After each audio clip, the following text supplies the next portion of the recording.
না না চাচু, আমার আজকে সব সত্যি কথা জানতে হইব। কেন আমি জিলাপি হলাম, কেন নয়নতারা চকলেট হলো, আর আমি কেন ওরে খুন করলাম।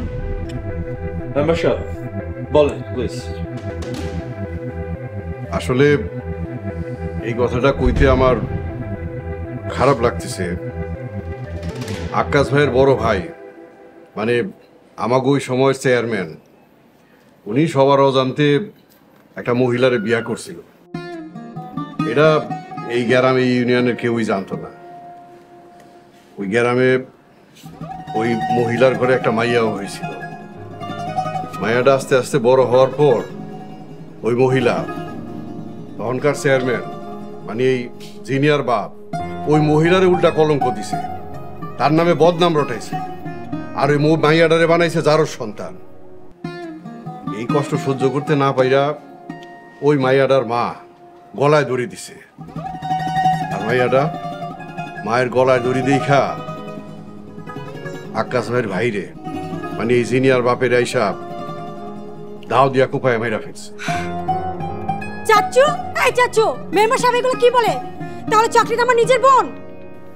মারে, আমার তুই মাফ করে দে, আমাকে ভুলে গেছে। কি করবো না, এটা তো আমার বংশের ইজ্জত। মানে কি, আমার নিজের বোনকে আমি নিজের হাতে খুন করলাম? ফাহিম, এগুলা কি বলে? আমি সারা জীবন আমার বোনকে তাড়া করে এই গ্রামে আইনা এই মাটিতে খুন করলাম। ইয়েস, এবং চকলেট মানে নয়নতারা সেটা জানতো, আর সেটা জানতো বলেই তোমাকে কখনো আঘাত করে নাই। সে শুধু তোমার বাবা নয়, নিজের বাবাকেই জেনে শুনে হত্যা করেছে। আর সেদিন নয়নতারার জায়গায় তুমি থাকলে হয়তো তুমিও তাই করতে।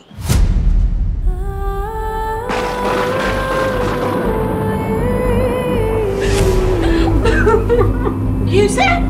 কি হয়েছে? আমার মেয়ের কি হয়েছে? আমি তো কানে কিচ্ছুই শুনি না। তোমার আমার মায়ের কি করছো? হাই কালকে চেয়ারম্যান, আমার মায়ের তোমরা কি কইছো? ও কান দেখেন। কি হয়েছে তোর? হাই, কি হয়েছে আমার মায়ের? কি কইছো? আমি কানে শুনি না দেখে তোমরা কি মনে করছো? আমার মায়ের কি কইছো তোমরা? কান্দিস না মা, কান্দিস না, কিচ্ছু হয় নাই। আমি আছি না, তুই আমার কাছে থাকবি। এই খুন ছাড়াও জিনিয়া এবং চকলেট ইন্টারন্যাশনাল নানান ক্রাইমের সাথে জড়িত। আমার মিশন ছিল এদেরকে অ্যারেস্ট করা। যাই হোক, অফিসার। Yes sir. তুমি জিনিয়াকে আপাতত থানায় নিয়ে যাও। Sure sir. যেহেতু জিনিয়া এখানেই আছে আর চকলেটের লাশ মর্গে, সো তোমাদের ফর্মালিটি শেষে আমি আমার টিম বাদবাকি কাজগুলো সেরে ফেলবো। Okay sir. ফাহিম, তোমার একটা কথা বলি, তুমি এত বড় অফিসার হলেও আমি তোমার আপন ভাইয়ের মতোই জানি। এটা আমার সৌভাগ্য স্যার। ফাহিম, তোমাদের আইনের উপরে আমি কিচ্ছু করতে পারব না। যিনি আমাকে গ্রামের মেয়ে, ওর অতীত থেকে তো বুঝতেই পারতেছো ওর মনের কি পরিস্থিতি। স্যার আপনি চিন্তা করবেন না, সমস্ত কিছু মানবিকভাবেই দেখা হবে আর ন্যায় বিচার হবে।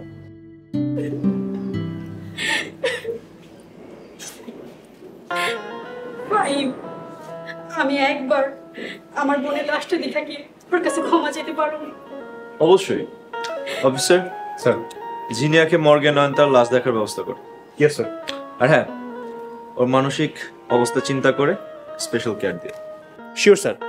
কিন্তু স্যার, পোস্টমর্টম শেষে নয়নতারার লাশের কি হবে? কে দায়িত্ব নেবে? আমার বাস্তির লাশের দায়িত্ব আমি নেব। No, never. তোমার এই নোংরা হাতে আমার বোনকে স্পর্শ করবা না।